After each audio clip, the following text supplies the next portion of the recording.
الله الله الله الله الله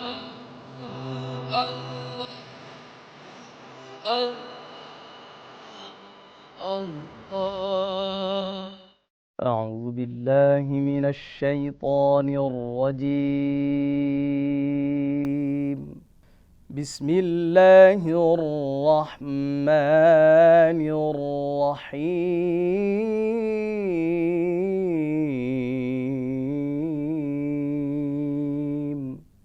وأنا لا ندري أشر أريد بمن في الأرض أم أراد بهم ربهم رشدا. وأنا لا ندري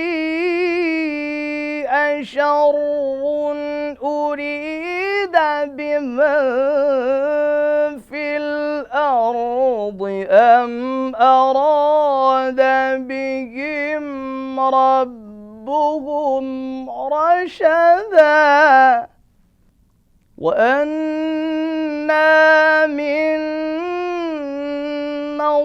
الصالحون ومنا دون ذلك كنا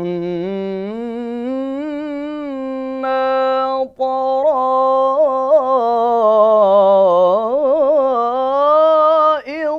قددا. وأنا منا الصالحون ومنا دون ذلك كنا طرائق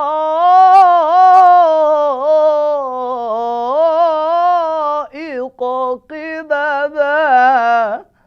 وأنا منا الصالحون ومنا دون ذلك كنا طرائق قددا. صدق الله العظيم.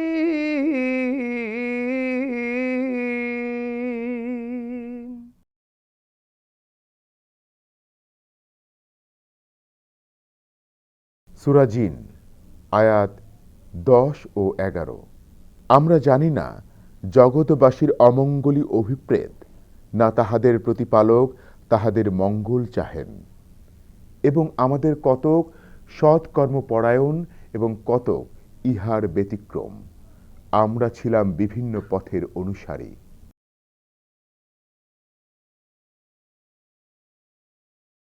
আল্লাহ রাব্বুল আলামিন এই আয়াতে কারিমাতে বলছেন, ওয়াইন্না লা নাদরি আশারুন উরিদা বিমান ফিল আরদ আওরাদা বিহিম রব্বুহুম রাশাদা।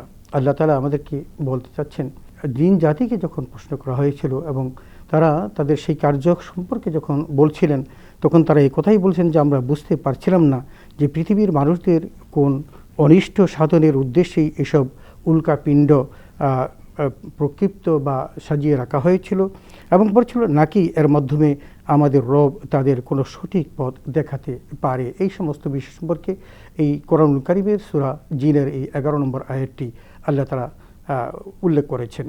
আমরা অনেকেই জানতাম যে এই জিনরা গায়েব জানে, অনেকেই জানতাম যে জিনরা মানুষের সে আরও শক্তিশালী।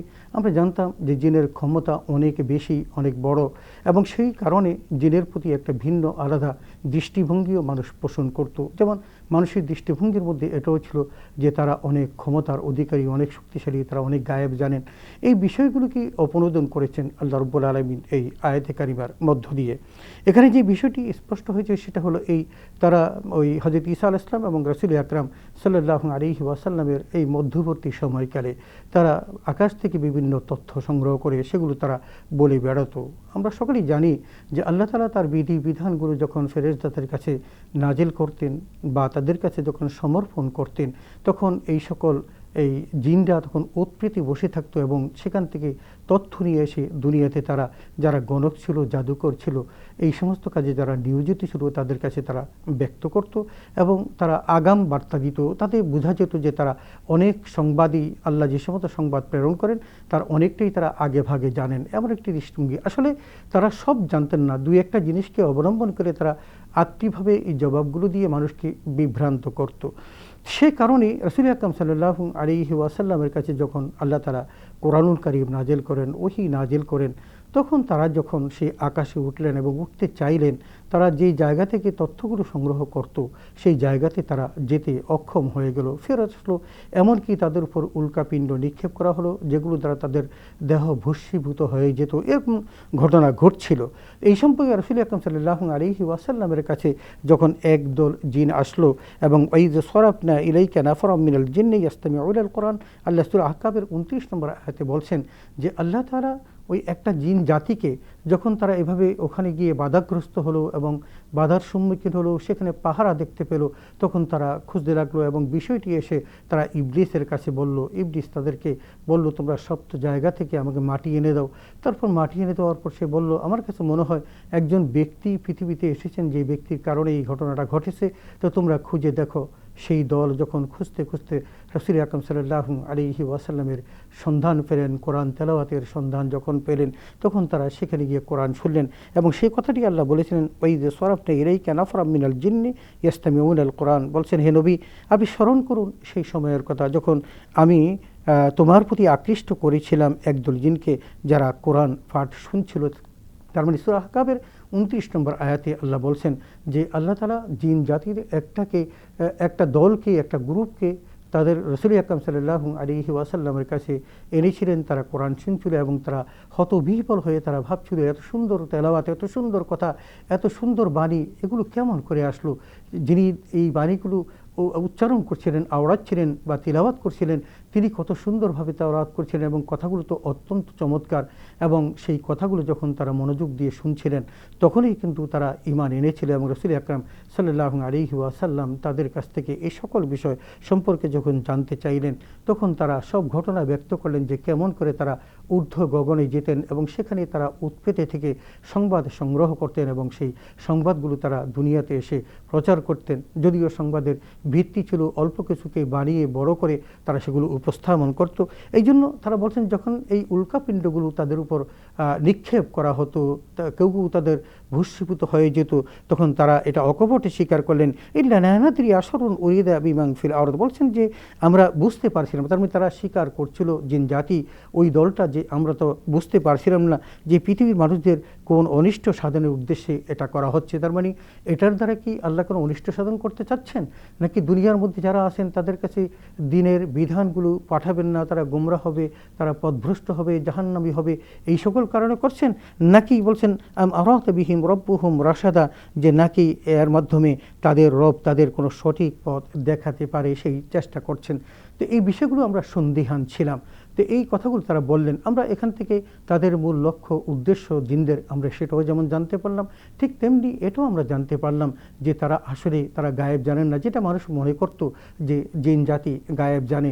আমরা আরেকটা ঘটনা থেকে কিন্তু তারা যে গায়েব জানেন না এটা সম্পর্কে সুস্পষ্ট ধারণা পেয়ে থাকি। সেটা হলো হযরত সুলাইমান আলাইহিস সালাতু ওয়াস সালাম যখন এই জেরুজালেমে যখন তিনি বাইতুল মুকাদ্দাস তৈরি করছিলেন এবং তার তৈরি করার মধ্যেই এক সময় যখন আল্লাহ রাব্বুল আলামিন নির্দেশে তার জান কবজ করার সময় এসে গেল, এই মুহূর্তে জিনরা যখন কাজ করছিল এই কাজের ব্যত্যয় ঘটবে বলে আল্লাহর কাছে তিনি তার এই দেহটাকে অক্ষত রেখে লাঠিতে ভর দিয়ে থাকবেন যাতে করে জিনদের কাজে ব্যত্যয় না ঘটে, এবং সেটা করেছিলেন। এবং অনেক দিন যাবৎ যখন এভাবে যাচ্ছিল এবং ঘুন পোকা যখন সেই লাঠিটি খেয়ে ফেলছিল, তখন হযরত সুলাইমান আলাইহিস সালাম যখন পড়ে গেলেন, তখন তারা বুঝলেন যে অনেকগুলো বছর তারা এই একটা দেহর সামনে তারা দাঁড়িয়েছিলেন।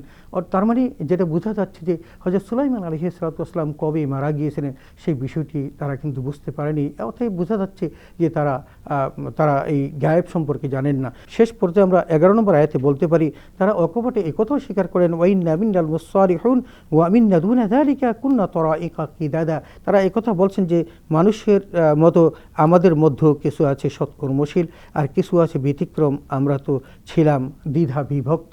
তারা স্বীকার করলেন যে আমাদের মধ্যেও কিন্তু ভালো এবং মন্দ আছে, কেউ আছে সৎকর্মশীল, কেউ আছে ভালো, কেউ আছে সত্য বিচ্যুত, এবং আমরাও নিজেরা দ্বিধা বিভক্ত ছিলাম। এই কথাগুলো আমরা জানতে পারলাম রাসূল আকরাম সাল্লাল্লাহু আলাইহি ওয়াসাল্লামের কাছে ওই জিনের প্রতিনিধি দল আসার কারণে।